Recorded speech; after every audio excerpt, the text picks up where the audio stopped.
In the 26th year of the reign of the judges over the people of Nephi, the Lamanites awoke on the first morning of the first month to a great shock.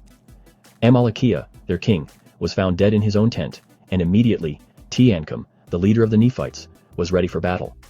The Lamanites, seeing the death of their king and the readiness of the Nephites, were afraid and abandoned their plans to march north. They retreated to the city of Mulek, seeking protection in their fortifications. Ammoron, the brother of Amalickiah, was appointed king over the Lamanites.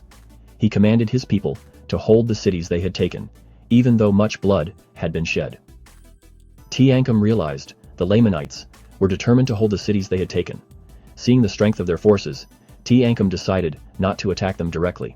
Instead, he fortified his position, preparing for defense until reinforcements arrived from Moroni. Moroni, seeing the situation, sent additional men to reinforce Teancum's forces. He ordered Teancum to hold the Lamanite prisoners as ransom and to fortify the land of Bountiful, securing the narrow pass leading northward. Meanwhile, Ammoron had left the land of Zarahemla, informed the queen of his brother's death, and gathered an army. He sought to harass the Nephites by attacking their borders near the West Sea.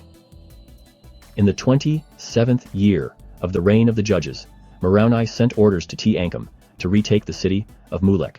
But Teancum realized that he could not overpower the Lamanites in their fortifications and withdrew to await Moroni's reinforcements. When Moroni arrived with his army, he and Teancum, along with their captains, held a council of war. They decided to send messengers to Jacob, the Lamanite leader, to entice him out of his stronghold by offering battle on open ground.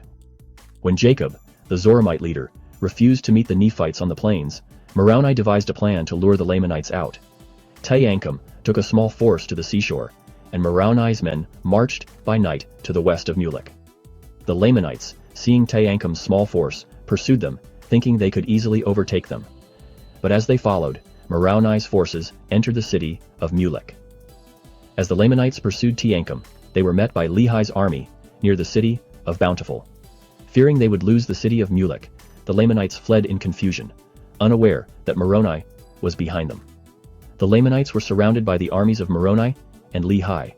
Exhausted from their long march, they were forced to surrender their weapons. Jacob, the Lamanite leader, refused to yield. He fought fiercely, leading his men against Moroni. But the Nephites, with superior strength and strategy, prevailed. Jacob was slain in battle. Seeing the Nephites' victory, the Lamanite leaders surrendered their weapons and called for peace. Many of the Lamanites refused to surrender, but they too were taken prisoner. The number of prisoners taken exceeded the number of the slain.